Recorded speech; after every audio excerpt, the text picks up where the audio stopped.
Welcome to Gone Phishing, a show diving into cybersecurity threats that surround our highly connected lives. Every human is different. Every person has unique vulnerabilities that expose them to potentially successful social engineering. On this show, we'll discuss human vulnerability and how it relates to unique individuals. I'm Connor Swalm, CEO of FinSecurity, and welcome to Gone Phishing.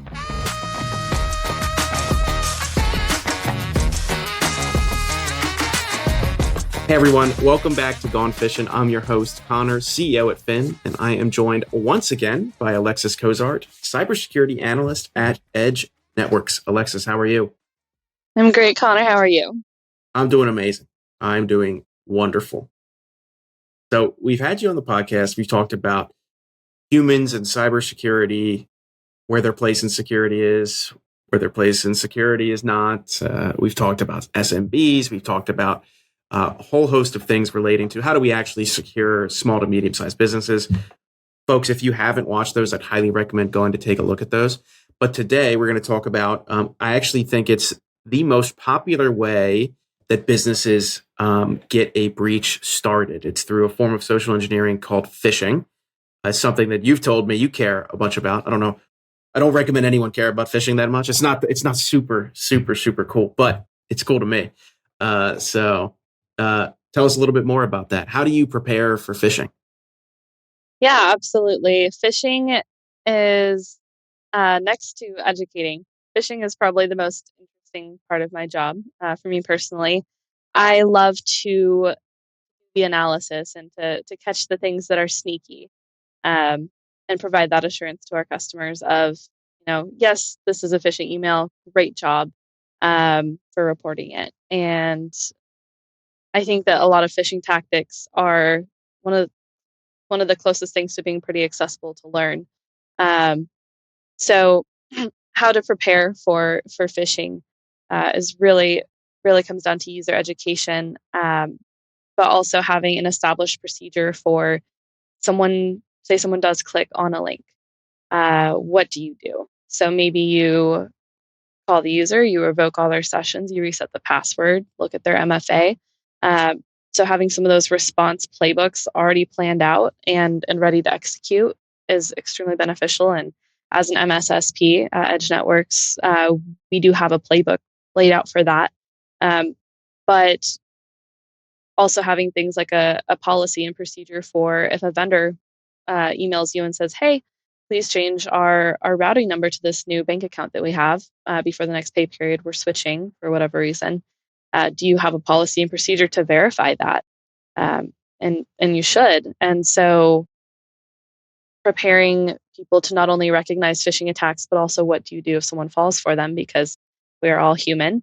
And especially, with things like AI, it's becoming harder and harder to identify phishing attacks. That's a little bit of how to prepare. It is true. I always come up against people that are saying is like, well, if people click on links, like just remove their ability to click on stuff. Don't click on anything. And I always try to remind them is like, the whole purpose of the internet is to click on links. It's to go to URLs. It's to link things really quickly and cleanly in email and elsewhere online. And then you click the button and boom, you're at this new information. So are we really saying that the proper way to respond to some of the links being bad is don't click on anything? Right, absolutely. So being prepared for responding to it if people do fall for it, but also being prepared that, as good as your email security tool is, part of my job in a previous life was to identify what was not getting caught by some of the biggest and most major tools out there. So, especially for more complex phishing attacks, you can't just expect that it's not going to happen. You can, use things to reduce the amount of phishing emails that you might get, but it's never going to be 100% perfect. So how do you prepare your users? How do you prepare your team to respond? And then even leading into, an excellent way to prepare is to conduct phishing simulations and really test people on, did they click on the link? Okay. Did they report it? Currently, we utilize learning moments. So as soon as someone clicks a link, they're taken to a very quick page where they can view a few indicators that they may have missed for next time, immediate quick knowledge. no remediatory, sit there for an hour of training. Um, so even testing things that way can be extremely beneficial. What makes phishing simulations good, and what makes them bad? That's a really excellent question. So it will depend on company, on industry, but I think it's important to find the balance between phishing, uh, doing phishing simulations frequently enough that it stays top of mind. I would rather have people thinking, "Oh, what if I click on another phishing simulation?"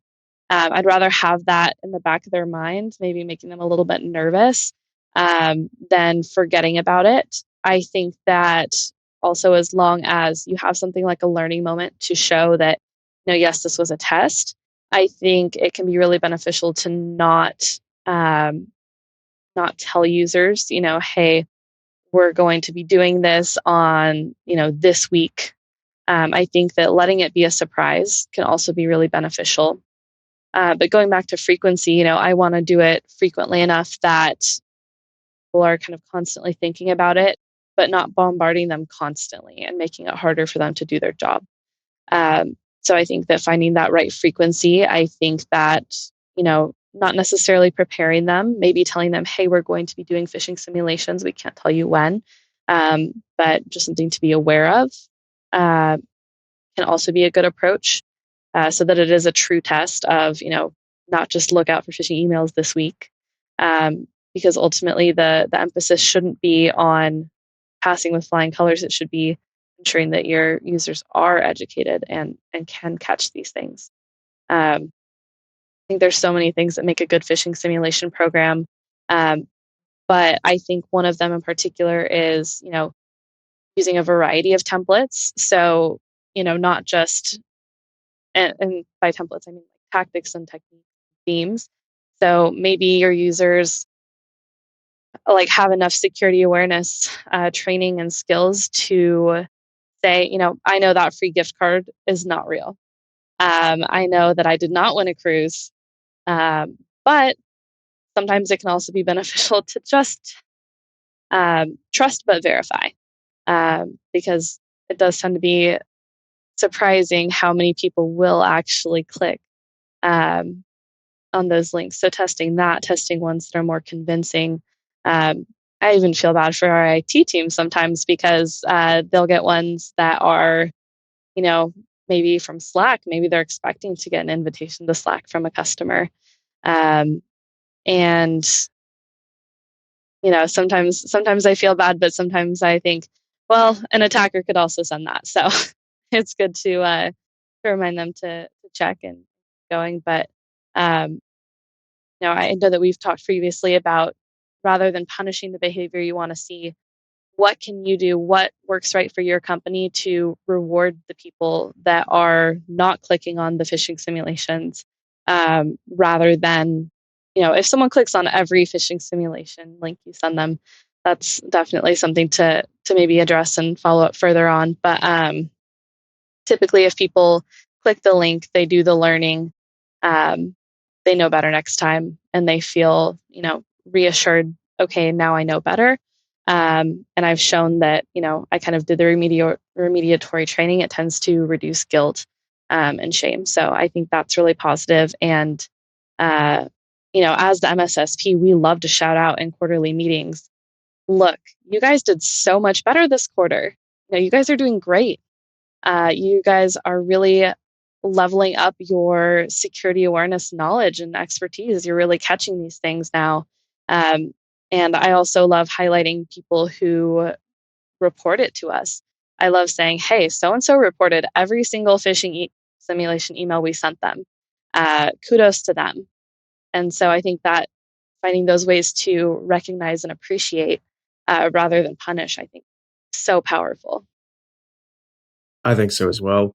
I think a lot of people lose sight of what is the goal of phishing simulations, and it's not to humiliate. It's not to have that gotcha moment. It's to really reinforce this pattern of, hey, there are things that are constantly coming across all of your desks, all of your email inbox, walking into your office, laying in the parking lot, if that's the USB, if that's the threat. It's like our goal is to prepare you to feel what it's going to feel like when it happens for real. Because if we can educate you in such a way that the cost of failure is a small amount of embarrassment, maybe, but a whole lot of learning, Yeah. that's amazing. Because the cost of failure for real, when it is real phishing, when it is real social engineering, it's potentially a ton of money. At the very least, some kind of incident response process. At the very worst, your business has to close down while the whole incident or breach ends up getting recovered from. Yeah, most definitely. That's, I think, a common theme in cybersecurity for SMBs in general is, yes, MSSP services cost money, but they cost less than doing it yourself, and they cost less than the cost of a breach. So, finding ways to kind of meet them where they are. Um, but yeah, especially when it comes to phishing, I would personally much rather click on a phishing simulation than a real phishing email.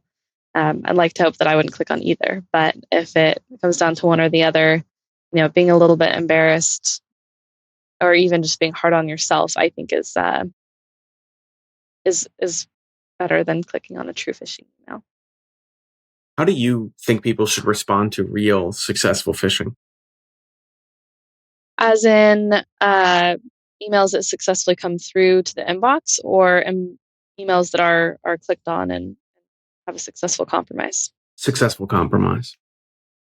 I think it can depend on a lot of factors. I think that, as we were talking about earlier, having those playbooks ready to go. So some of the things that we might typically look at are, logging someone out of all sessions, changing their password, reviewing their MFA methods, because that tends to be, we want to make sure that no new MFA methods were registered.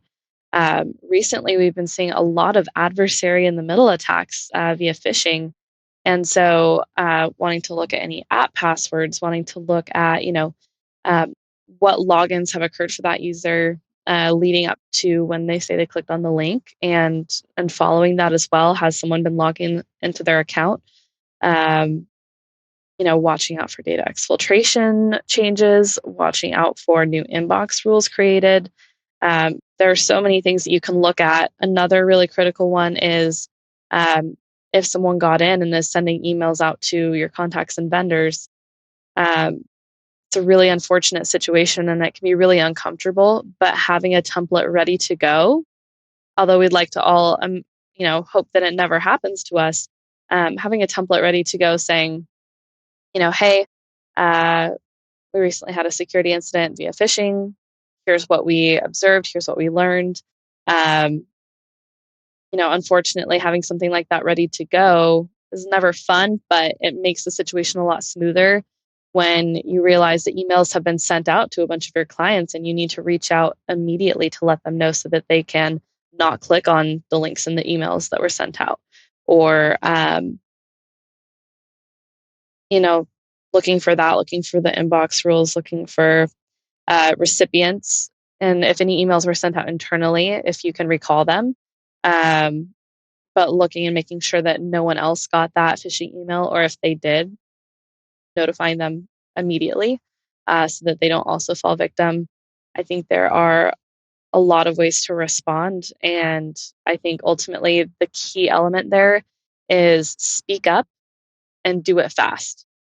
Even if it's maybe you're headed into a meeting when you click on it, maybe send a quick email to IT saying, hey, I think I clicked a link.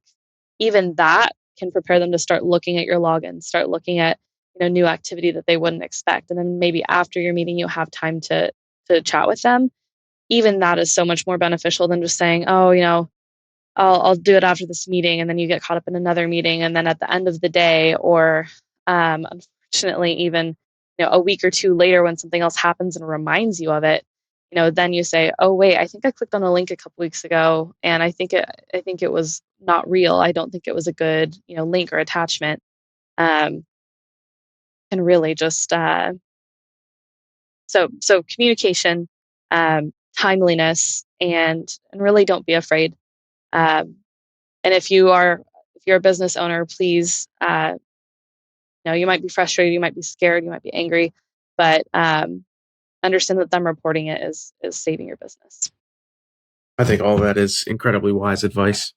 What matters most is that it gets handled. Yes. So if there's repercussions that need to happen, that can happen after all the remediation. Yes, exactly. For folks who are listening or watching and wanted to connect with you or Edge Networks, how would you suggest they do that? Yeah, so I'll provide our LinkedIn and everything, but we're on LinkedIn as Edge Networks, and I'm on LinkedIn as Alexis Cozart. We share lots of great content that we'd love to share with you and connect with you, especially if you are in the Portland area. But we'd love to chat and connect with you. Awesome. We'll have links to all that in the show notes. If you're listening or you're watching, please reach out to Alexis and or Edge Networks. Alexis, thanks so much for joining me today. It was a blast having you on. I really enjoyed our conversation, and I hope we'll see you back on again soon.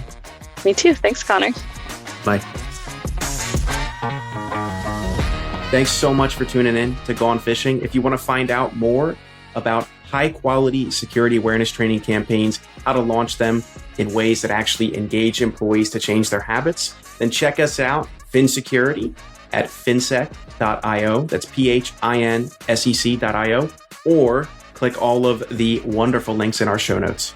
Thanks for fishing with me today, and we'll see you next time.